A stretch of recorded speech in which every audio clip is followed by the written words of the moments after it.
Alright, so today let's look at the Pythagorean theorem. And a theorem in mathematics is a rule.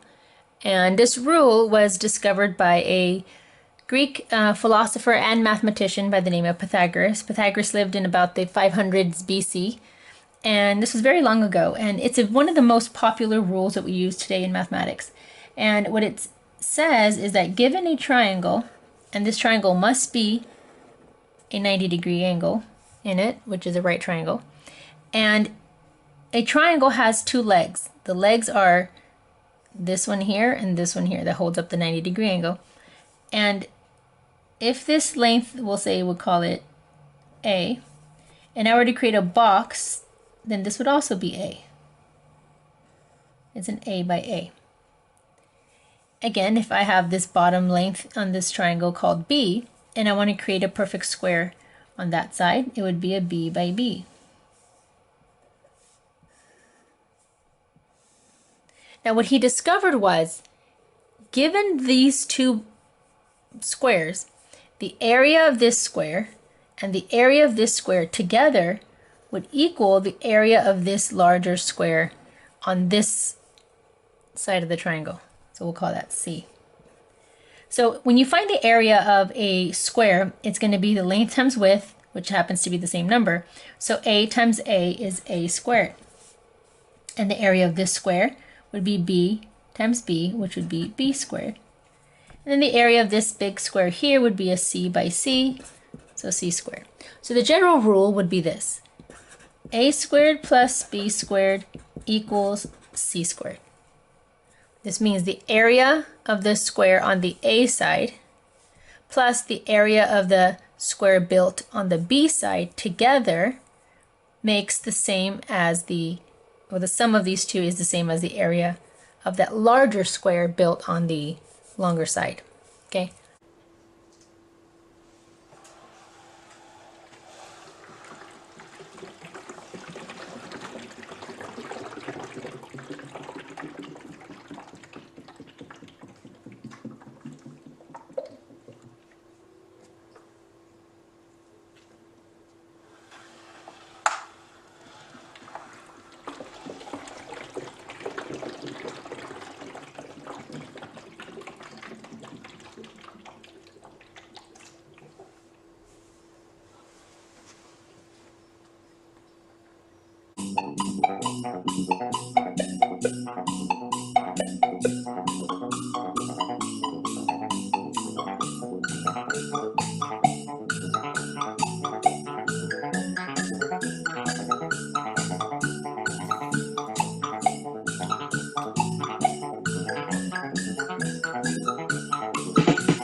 Alright, so let's generalize this rule and give you some vocabulary that goes along with it.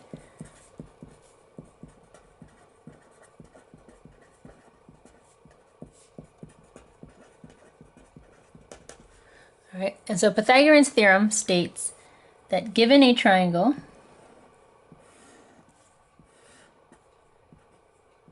A, B, C, you have the relationship that A squared plus B squared will equal C squared. Okay. Now, when you have a triangle like this, and it's a 90-degree angle, because it only works for 90-degree angles, we always find C across or pointing across from the 90-degree angle. So if you don't have any labels or some sides are missing, and you have a triangle that's on its side or upside down, and you can't really tell which side is the C, find the 90-degree angle and go straight across, and then you know for sure that's going to be C. And then the other two, A and B, don't matter, right? Because B squared, and then I can add A squared, it won't matter which order. Commutative property doesn't change the answer if I add them in a different order. So this is also called the hypotenuse. Okay, hypotenuse is the longest side.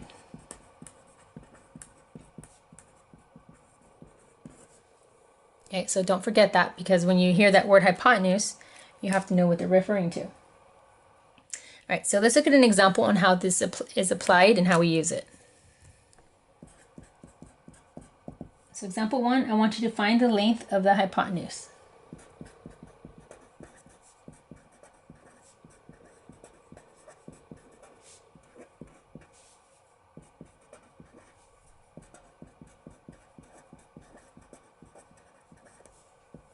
All right, so you're going to be given a triangle, and this one's in a different orientation. It's facing down, and you have to find the hypotenuse. It's 5 inches, 12 inches, and C is missing. Now, they clearly told you to find the hypotenuse. Sometimes it'll say find the missing side, so you're not really sure which one it is. But if we did not have a C labeled, you would have to use the idea that the 90-degree angle is pointing across to C, and that's happening here. So now we're going to go ahead and start solving this by first identifying the variables that we do know. So A, B, C. And in doing this, I always tend to follow the same rule no matter what the problem's asking. I always want to start with finding C. C, we don't know what it is. B, I do see that if I were to turn this around, I can say that 12 is the base. So I usually associate the B with base, just to make it easier. So that would be 12. And then A would be 5. And then the rule says, Pythagorean's theorem rule says that A squared plus B squared should equal C squared. Building a 5 by 5, building a 12 by 12 means I would have 144 little square tiles here, plus 25 square tiles here, should equal this entire box here of the total tiles. And then I'd have to figure out what would be one of the side lengths. So let's go ahead and fill that in. A is 5 squared. B I know is 12, so that's 12 squared equals C squared. This makes this 25 plus 144 equals C squared. And that's 169 equals C squared. So remember the idea. I have 5 by 5, that's 25 little squares, square tiles. 12 by 12, that's 144 square tiles. And it would make a perfect box over here that's 169 square tiles. So if I have a box, or a square that's 169 square tiles, what would the side length be? That was a question we had in the last section. And if you recall, that would be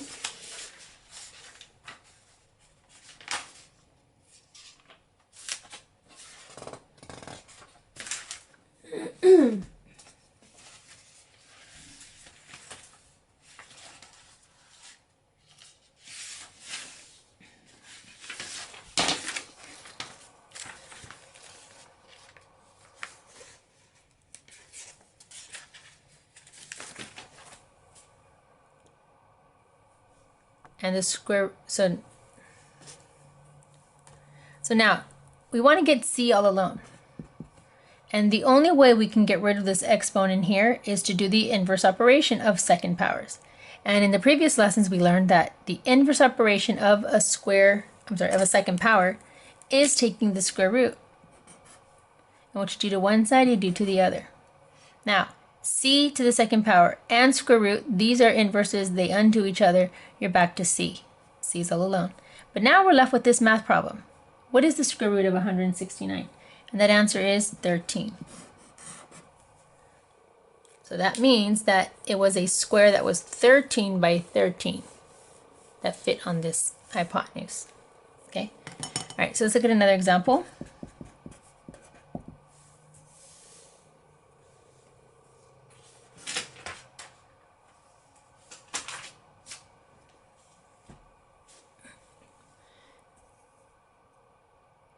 All right, so example 2, finding the missing length of the triangle. So this time they're not telling us what side is missing, we're just going to have to figure it out for ourselves.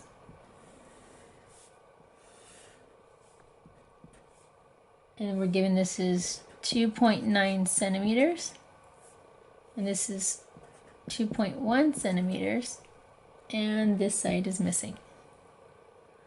Okay, and the question says to find the length of the missing side.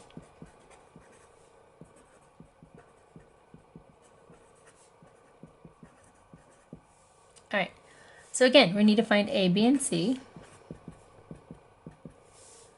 Now, they haven't told us which one is C, but remember the rule. How do I find C? C is going to be the side that's across from the 90-degree angle. So that's going to be C, 2.9. Okay. And then that leaves me with the other two sides. As long as I got C down, doesn't matter. I can turn it this way. And we'll call 2.1 the base, since it's on the bottom. And we'll say A is missing. So now let's find the use the formula. A squared plus B squared equals C squared. And so I have A being the unknown, we don't know. B squared, it's 2.1. And C would be 2.9, and we have to square it. All right. Now, 2.1, you can use a calculator to figure this out. 2.1 comes out to be 4.41.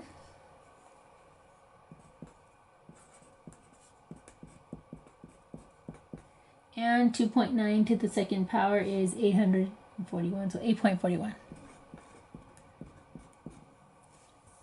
Now, we're trying to find A. And this is where our solving skills come into play. So we're trying to find out what A equals. And to get A all alone, I got two things to get rid of, the 4.41 and the second power. So let's go ahead and get rid of the 4.41.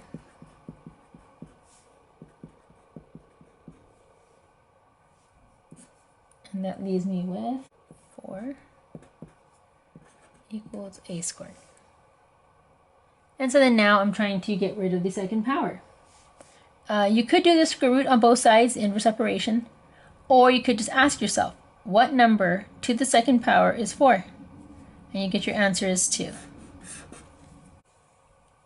And if you didn't know that the square root of 4 was 2, or what number to the second power, the step would have been opposite of second power, take the square root. What you do to one side, you do to the other. And now these are inverse operations, so then you get A by itself. Then you still ask yourself the same question. What number to the second power gave me 4? And that's 2. All right. All right, so example 3 is a real-life application. Given a building, and you have a ladder resting against the building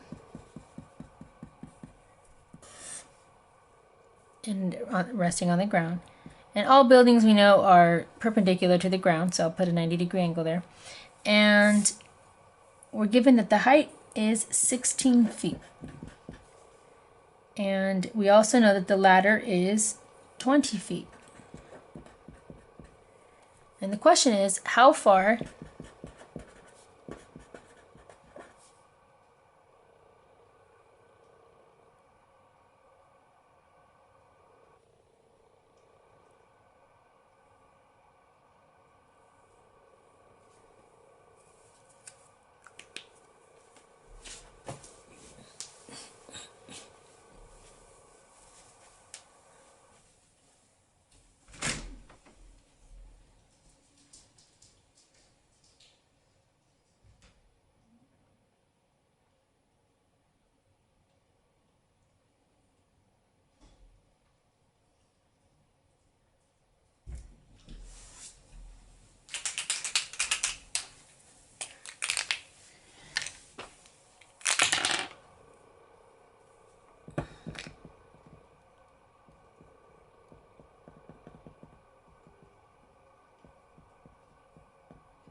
is the base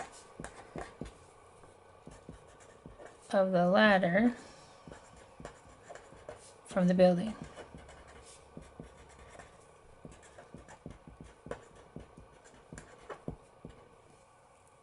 All right, so we want to identify the parts first.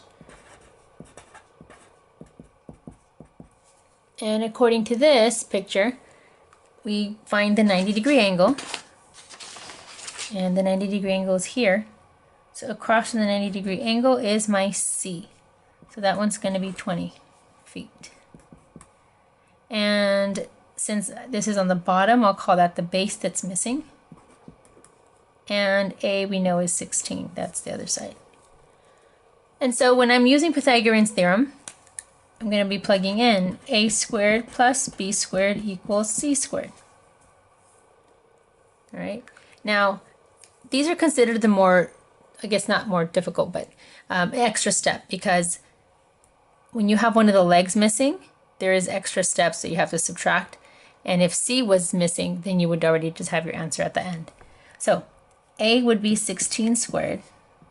B we do not know. C is 20 squared. And 16 times 16 is 256 plus b squared equals 20 times 20 is 400. And now I'm going to solve this to get b all alone. And I'm going to subtract 256. And I bring down the b squared. I get 144. And if you're not sure what number to the second power is 144, you can use a calculator, take the square root. And the answer to that, I don't need the inverse operation, but just because we need to get used to showing it, I'll go ahead and do it. You probably predict the answer is 12, but take the square root on both sides. B is now all alone. Square root of 144 is 12. So that means the distance of the ladder to the building was 12 feet. All right, and so that's the application of Pythagorean's theorem.